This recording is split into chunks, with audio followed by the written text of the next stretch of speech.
Welcome back to Mark Alba's The Vlog, everyone. Thanks for joining in on this beautiful wintry kind of a day. And actually, this is the last Sunday before Christmas. So I definitely want to shout out, guys, everybody out there, be sure to stay safe, stay healthy, and enjoy some time with your close family. Obviously, we shouldn't be out mingling too much during this time. However, I just do want to throw that shout out, and you guys all have a great Christmas. And today I really couldn't help but share with you guys some recent experiences, actually, kind of this week, as since we're talking about vlogs. Obviously, we have the Mercedes parked out front here, and the Jag is actually in the garage right now because the Lamborghini's in the dealership getting fixed, getting a new clutch. But this brings to light a conversation about service, and when you own these cars, what kind of service have you been getting? I want to speak to that this week because there's some things that have popped up this week. Is it the service aspect of owning a car like this, one of these luxury cars? Is that really a big part of why we own these cars? I would say for the most part, no. We probably buy these cars for what they bring. You know, are they fun to drive? Are they great looking vehicles? Is it what we're looking for in a vehicle? Does it check all the boxes? Can we live with it for winter, for summer? Does it have the hauling capacity? Does it have seating capacity? Does it check all those boxes for us? Yes, of course, those are the first and foremost. Those are the things we really do have to look at and consider when we're buying a new car. But the service aspect is so important nowadays because the fact of the matter is these cars are all pretty much electronic. You need the dealer to upgrade firmwares. You need the dealer to make adjustments and tunes. If there's anything that goes sideways, a lot of this stuff now you can't even fix yourself. I mean, if you look at these cars, these modern Mercedes or Jags, like we have right there, you know, I've got the F-Type here parked in the garage. Even the good old M5 is kind of the last of that older generation car, but pretty much everything now needs some level of computer wizardry to even get to the bottom of it. So obviously the service industry and the service component is extremely important. But what happens when that service you rely on so dearly is just not there? And today I want to speak to that whole situation about service. The Mercedes versus the F-Type, I've got some definitely contrasts here to speak of today. But for now, let's talk about the comment from last video that is featured today. And today's comment is from Tony Burdett. Thanks for this comment, Tony. And Tony says that he just sold his 2014 F-Type V8S, and it was actually his dream car. And Tony basically says driving the F-Type on these roads in the wintry conditions drove him crazy, made him a nervous wreck, just because of the low ground clearance. It really wasn't about the all-wheel drive that was the issue, it was really about the ground clearance. So since then, Tony decided to step up to an F-Pace 35, and with 8.5 inches ground clearance, it is drastically improved for driving in winter conditions. Tony asks how I feel about that. Well, I would totally agree with Tony, and you know, driving the F-Type is very, very low. Obviously, with that long extended front spoiler or that lip, it's always susceptible for catching ice. I mean, look at this right here as an example. I mean, what's, you know, a couple of inches, that F-Type only sits probably about, 4 or 5 inches off the ground. But could you imagine running into a snowbank like this? This isn't snow. This here is actually ice. This is actually ice. So what do you suppose that's going to do for the front spoiler, the front lip on the F-Type? I mean, the rest of the car height is not that bad. It actually does a pretty good job of evading a lot of the road conditions. But as you can see, it doesn't take much. Even you get that chunky stuff that falls off the side of a truck or a car, lands on the road. And if you run over that, even that chunk of ice that could be 8, 12 inches in diameter, you roll over that and that can start ripping plastic parts off the bottom. So I understand, Tony, great choice. F-Pace is a great vehicle. Actually, really good friend of mine bought one of those too and swears by it every single minute. That has been really one of his best purchases ever for a new vehicle. We circle around and you look right there and you see the lip is actually not all that high off the ground. We back up a little bit and it gives you a better perspective of what you're dealing with there. And then we just look down here. What about this area too? Well, this is all plastic. So could you imagine hitting one of those big chunks of ice? That won't just wreck this or this, which can cost you a fortune. It might actually rip that whole back end of the car off because it's actually almost all one piece all the way along.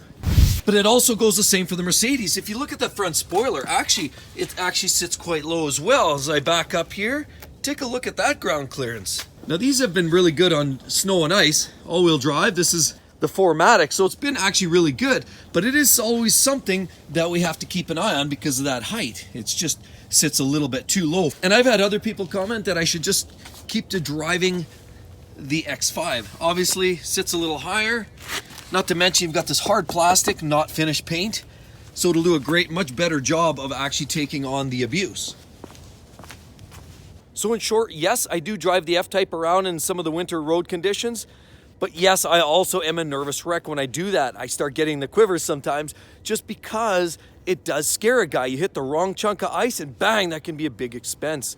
I guess that's what insurance can do for you. But regardless, it's not something that you ever want to have to deal with because these cars are so pretty, you don't necessarily want to wreck them. Thanks, Tony. And be sure, hey guys, if you want to be featured in the next video, be sure to drop a line in the comments section below and I'll be sure to pick one of those and you'll be hearing it on the following video. So regarding topic about the service business side of owning these cars, first of all, let me start up by saying, well, you know about the F-Type? I had that in recently because it had a squeaky brake pedal. I mean, the brakes worked fine. It wasn't the brakes themselves squeaking. It was actually in the pedal housing and the pedal section there. And I truly believe it's a bushing or something along those lines. So I took the car in, as you know, a few weeks ago. I actually had it into the dealership. They checked it in. They looked it over. They said, "Oh, you know what? I think it's been rectified. We've lubricated it. It should be good to go." Well, guess what? Later that day, I drove the car. It was still squeaking. So that right there was a little bit of a disappointment. But anyway, we move on. Not a big deal. So they were pretty good. Once I phoned them back, I said, "We need to do something about this. It's still a problem." Not only that, when I picked the car up that day, they advised me that it needs a firmware update on the computer. It just needs some sort of a software update or firmware update, whatever that is. I'm not the computer guy. So they advised me, they said, well, you can just sit at home, sit outside your house, connect to your Wi-Fi and let it run. It might take hours to download. Well, why would I want to do that? They should have done that while it was in the shop. I'm not going to get nitpicky about it, but realistically, why wouldn't they have done it while it was in there? Anyway, regardless, suffice it to say, the car still needs the firmware update. The bushings are still squeaky or whatever it is. The pedals are still kind of making noise. But they've owned up. They say, yeah, no problem. So they're going to take the car back. The problem was we had made an appointment, and I think it was for this week. And a lot of it was my bad. We made the appointment. We mutually agreed. They said, okay, we'll make it for 9 a.m. on Friday. We made it. It slipped my mind because of Christmas shopping and everything else and all this other garbage that's going on around us. I kind of slipped my mind. So I really, to be honest, I forgot about it. I know historically in the past, a lot of dealers that I've dealt with, specifically for, obviously I drive BMWs for a lot of years, certain models, there's notifications. They'll send you a notification. Hey, reminder, appointment, this date, this time. And I know I can make that note, and I'm equal to blame. So it is what it is. But I missed the boat on the appointment. So getting to the point, I guess, is the car needs a little bit of love and TLC, I guess, regarding, like I said, the pedal and the firmware. But as well, I don't think it's a shocker, roughly what these cars are worth. And then what a C-Class coupe is worth. And I think most of you can probably appreciate that these cars here are quite a bit less expensive than an F-Type. But I will say this. So when we bought this car, the sales guys were absolutely great. No problems. Actually, not just no problems. They almost went out of their way. They did a lot of things for us. They touched up the wheels. We had a couple marks on the wheels. And basically, they delivered the car. It was spotless, beautiful, well delivered. We even had a bow on it when we picked it up that day. But the beauty is it's not a once and done. These guys have been treating us well ever since. And let me show you what I mean by that. But another thing Mercedes did for us at that time was we got this great little gift bag. Look at this great little gift bag here. Flip that out. We got a cool bottle of wine right there, as you can see. Oh yeah, so that'll be great for Christmas. And then we got these great little mugs. Let's see what's inside. Let's flip that open. Take a look. Wow, look at that. That's neat. Mercedes-Benz. Look at that. Mercedes-Benz. His and her travel mugs. These are the nicer ones too. You got this little snap top here. These are actually a cool little gadget. Look at that. So we get two of those. One of these, a bottle of wine, and another mug. But it actually didn't end there as well. We got this little goodie here. Let's take a look. Flip that. Wow. Look at that bougie little deal. Wow. Nice water mug. Very nice. Dear Garrett, there's my wife, and look at this. Boom. And if you can believe it, we even got one more thing, and it was really a Christmas letter. Not a whole lot of paraphernalia this time, but it was a letter to say, hey, thanks for doing business, have a Merry Christmas, and it was signed by the great sales guy, Durham, at the local dealership. So shout out to you, Darren. Again, we really do appreciate the help buying the car. I know you've shown a lot of patience, and you were really the right guy to sell a car. Easy to deal with and super helpful. But as you can see, what's the trend? Well, we've got gifts from the dealership itself. We got gifts from the corporate side of the business. We're getting gifts, and they're showing and they're reaching out and they're making good all the little things. Like I said, we had a scratched up wheel. They fixed that up. They were doing all the things to try to make the transaction easy, simple. Of course, they want to sell a car, but it really does feel like the service side of the business is covered off here, and time will tell how that looks with Mercedes. But so far, Jaguar can actually learn something from this in my mind. I'm really not trying to be a whiner. I really love the F-Type. I've said this before and I'll say it again. I really do believe that's the best driving, the best, nicest looking, best sounding car available for that price range. They're not cheap, but anything under that price, there's nothing else like it on the market right now. So I really do love the F-Type, and I really wouldn't have done anything different. All it is really just a message that you could see two different trains, and it comes down to the corporate attitudes about service. And Tata Motors, not sure what their overall take is on, the aftermarket or the after service business side of things. We'll find out, and I'll share with you guys as we go. And you're really going to want to find out more about this, so you're definitely going to want to subscribe and hit that notifications bell, because I'm going to share with you lots as we go here. But we're also going to talk about some of the experiences, not just with the Jag or the Mercedes. When I get the Lamborghini back, I do hope to spend a lot more time in those cars. I'm really going to try to get out on some rallies this year, maybe put some lap times in with the F-Type, and I'll let you know how that goes. I do want to start working on some mods as well, so stay tuned on some of that. This is really the car to own. It is so good. It's just so good in so many ways. But if you guys are from the Jag dealer, anybody out there from the local dealer, be sure, hey, take note. And as well, if you guys want to get your comment in on the next video, be sure to drop a line.